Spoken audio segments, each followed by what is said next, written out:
The myth of Lot and his daughters is one of the topics that frequents discussion on biblical ethics, and for good reason.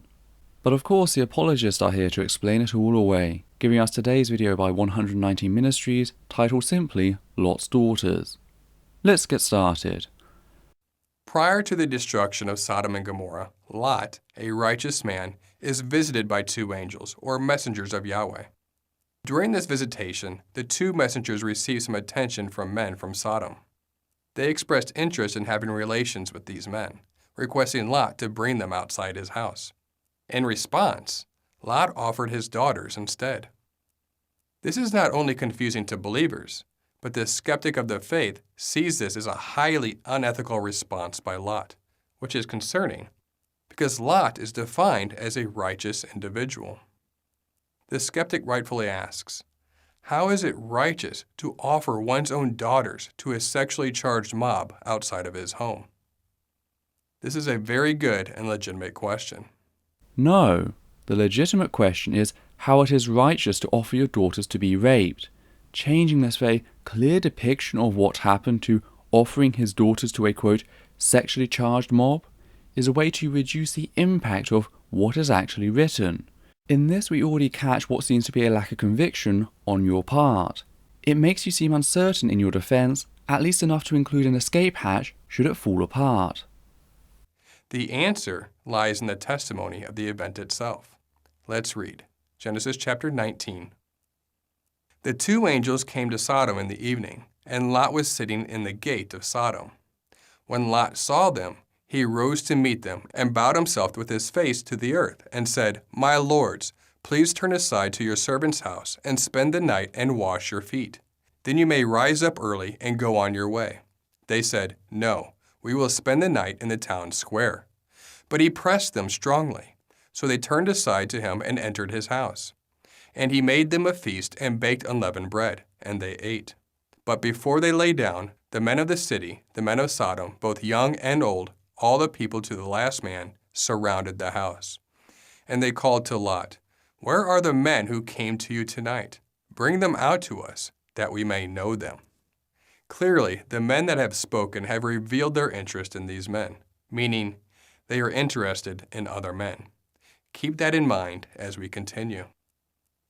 Lot went out to the men at the entrance, shut the door after him, and said, I beg you, my brothers, do not act so wickedly. So Lot proceeds outside, and he calls their interests and behavior wicked. Behold, I have two daughters who have not known any man. Let me bring them out to you, and do to them as you please. Obviously, this is where many struggle. How could Lot, a righteous man, offer his daughters and say that these men can do anything they please to them? Well, for those paying attention to the situation, one might realize that Lot is a genius in the way that he handled this dilemma. Lot continues, Only do nothing to these men, for they have come under the shelter of my roof. These men, or angels, messengers, crossed over Lot's threshold into his house. Lot is responsible for their protection. However, Lot is also responsible for his daughter's protection as well. And he said this, Behold, I have two daughters who have not known any man. Let me bring them out to you, and do to them as you please. Any person with any reasonable morals or ethics would question Lot's judgment and actions in this situation. Who would give away their daughters to a sexually charged mob for the sake of two strangers? However, Lot must have had a master's degree in psychology because he produced the exact result he desired. Believe it or not, Lot never intended for any harm to come to the messengers or his daughters. His offering of his daughters actually saved both the messengers and his daughters. How, you might ask? Let's back up in the story a little bit. Remember, the messengers were sent there to seek out one righteous man that could be spared. We read this in Genesis chapter 18. So the men turned from there and went towards Sodom. But Abraham still stood before Yahweh. Then Abraham drew near and said, Will you indeed sweep away the righteous with the wicked? Suppose there are 50 righteous within this city. Will you then sweep away the place and not spare it for the 50 righteous who are in it? Abraham continues this discussion with Yahweh and narrowing it down to 10 righteous men. The men, the messengers or angels, had already turned and went toward Sodom, looking for righteous men. So these men found Lot, and Lot is being tested to see if he is indeed righteous. Lot has a responsibility to protect both the messengers and his daughters. But how is it that Lot offering his daughters to these men is considered a righteous act? It is in this question that both the character and brilliance of Lot is revealed. Whereas most reading this text only see Lot as offering away his daughters as if he cared nothing for them, quite the opposite is true. Lot knew that when the men spoke, they revealed their interest for men, not for women. That is a key understanding.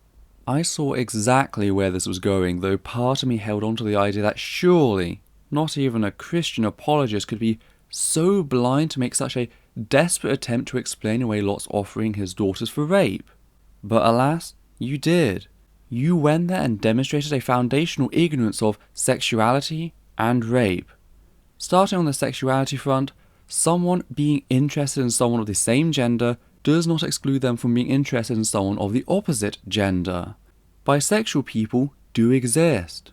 Now, if these men were representative of all men in Sodom and Gomorrah, as God seems to believe, at least some of them would surely have to be bisexual, else the population would have died out long ago without God's divine intervention. If they're not representative of all men in Sodom and Gomorrah, then God clearly didn't look very hard for 10 righteous men. Anyway, sexuality aside, there's a much bigger problem which comes in the way that rape is thought of versus how it is conducted. Rape rarely restricts itself on the basis of sexuality, since rape is not about sex, it's about power. Most male child rapists who target small boys are not homosexual, they're heterosexual. The same is true for the rape of full-grown men.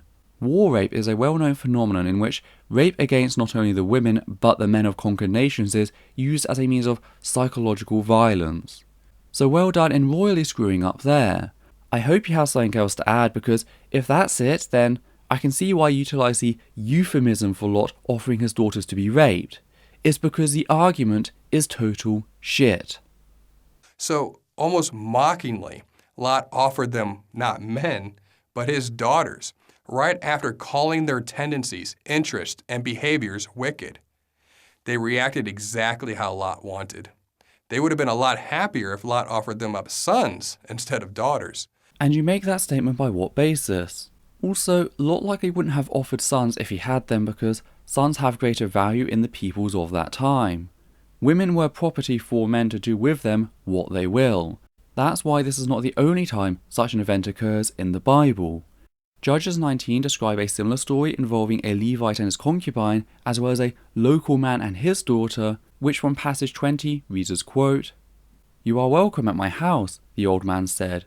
"Let me supply whatever you need, only don't spend the night in the square." So he took him into his house and fed his donkeys. After they had washed their feet, they had something to eat and drink. While they were enjoying themselves, some of the wicked men of the city surrounded the house. Pounding on the door, they shouted to the old man who owned the house, "Bring out the man who came to you so we can have sex with him." The owner of the house went outside and said to them, "No, my friends, don't be so vile. Since this man is my guest, don't do this outrageous thing.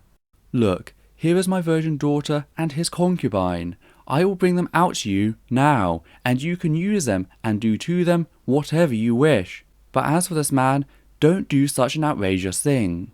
But the men would not listen to him. So the man took his concubine and sent her outside to them, and they raped her and abused her throughout the night, and at dawn they let her go.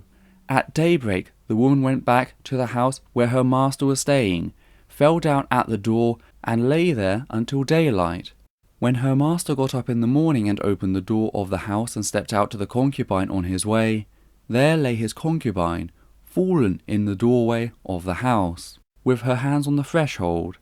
He said to her, "Get up, let's go." But there was no answer. Then the man put her on his donkey and set out for home. When he reached home, he took a knife and cut up his concubine, limb by limb, into 12 parts and sent them into all areas of Israel. Everyone who saw it was saying to one another, "Such a thing has never been seen or done. not since the day the Israelites came up out of Egypt. Just imagine, we must do something, so speak up." End quote. Isn't it odd? The men very clearly said they wanted to rape the man, but they seem to have no issue raping both the concubine to death as well as the homeowner's daughter, though she's never mentioned again. Now what happened after this man carved up his sex slave and used her desecrated body as a calling card for the tribes of Israel? Was he tried? Was he punished? No, of course not. They rallied behind him, the very man who'd allowed his sex slave to be raped to death. I am of course focusing on that aspect over the fact that they owned a sex slave, as it's relevant to the passage surrounding Lot and his daughters. I'd rather barricade the doors or hell, pray to my God if I believed in one and believed they had the power to stop it. Neither man even attempted to do so. Now yes, God apparently intervened in the case of Lot, but not after he prayed, not after he asked for help, not after he stood and made a last stand. God only intervened after he offered his daughters for rape. It's almost like Lot offering his daughters for rape to spare the male guest under his roof was the very act that proved to God Lot was just. Just something to think on. The offering of daughters simply angered them to no end. Remember, Lot wanted to protect both the messengers and his daughters.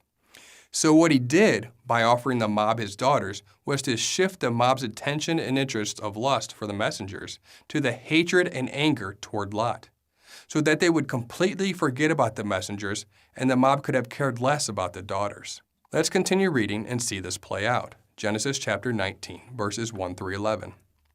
"But they said, 'Stand back.' And they said, 'This fellow came to sojourn, and he has become the judge. Now we will deal worse with you than with them.' Then they pressed hard against the man Lot, and drew near to break the door down." This is how righteous Lot was. He traded his own safety for the safety of the others in his house. Lot's words may have been confusing and seemingly unrighteous. But once we understand the situation, how Lot psychologically manipulated the mob, we realize that Lot's interests and motives were pure. We then realize that Lot is indeed the one righteous man in Sodom, and the messengers realized this as well. No, we realize you're talking utter crap. The idea that in angering the mob they'd forget the rest of the people present is ridiculous. Also, were the daughters necessary to anger said mob? Couldn't Lot have angered the mob without giving away the fact that there were more people to be raped inside the house? At least that way, if they'd broken through, there would have been a chance for them to hide and possibly not be raped. They knew the men were inside and they weren't forgetting that fact anytime soon. Now according to you, Lot had pissed them off more, giving them even more reasons to just go ahead and do it. Abraham asked for Sodom to be spared if 10 righteous men were found by the messengers in the city. Lot and his family were the only ones found, him and his house. The messengers witnessed all of this and quickly realized Lot's selfless act. It was then that the messengers saved Lot from certain destruction, after Lot intentionally angered this mob to an uncontrollable degree, and Lot proved himself to be righteous and selfless. The messengers then stepped in and saved Lot, thus showing all along that no one was ever really in any harm. It was all a test to see if Lot would step up to the plate. Genesis chapter 19. But the men reached out their hands and brought Lot into the house with them and shut the door. And they struck with blindness the men who were at the entrance of the house, both small and great, so that they wore themselves out, groping for the door. How many of us would step in the front lines like Lot did, intentionally attempting to bring harm to himself, just to save men that he doesn't even really know? We hope that this has offered some perspective on why Lot seemingly offered his daughters to a wicked mob wanting to do harm. Once we see what Lot is really doing, it is clear that he knew that the mob would not take his offer of his daughters seriously, but instead become violently angry, thus redirecting their attention to only Lot and turning their previous sexual interest into a violent anger, thus protecting the rest of Lot's house at Lot's expense. May we all be as selfless and righteous as Lot. Or don't offer your daughters to a rape mob. Yeah, I'm gonna go with not offering daughters to a rape mob because regardless of the crap you want to spin, the reality is very different. Lot was not a genius, Lot was not selfless, Lot was not righteous, I mean, here's a simple way to piss off the people and actually be selfless. Offer yourself to be raped instead, rather than offering other people to be raped. It's not selfless to offer other people to a rape mob to spare you and your friends. It's selfish. This simply spans from the entitlement men had at the time over women's bodies. Until marriage, Lot's daughters were less people and more commercial products. So yeah, a pretty poor defense all round that exposes not only a lack of efficacy, but a lack of scriptural knowledge in general. Well done. Hi there. I'd just like to say a few things here at the end of the video before you go. First of all, I'd like to thank everyone who's ever donated to the channel via Patreon, giving a special thanks to the following people: Hannah Banghart, Matthew Kovac, John Schoenrock, Daniel Martinez, and Alexander Williams. Your support has ensured this channel its ability to grow over the years. I'd also like to ask that you comment down below and like this video, as well as subscribe, hit the bell icon, and follow Essence of Thought on Facebook, Twitter, and Instagram. Please also consider following Atheists Alliance International on Facebook, a humanist organisation dedicated to helping atheists around the globe. Lastly, I'd like to request that you treat the people responded to in this video with a reasonable degree of respect. Whilst we understand that there are justifiable limits to said respect when tackling certain heavy topics and anger can be a very genuine emotion in fighting injustice, any comments utilising language which insults others on the basis of perceived gender, sexuality, ethnicity or ability both mental and physical will be removed immediately, and the commenter may be blocked on the moderator's discretion. Let's work to keep this space one which upholds the values of humanism. Thank you.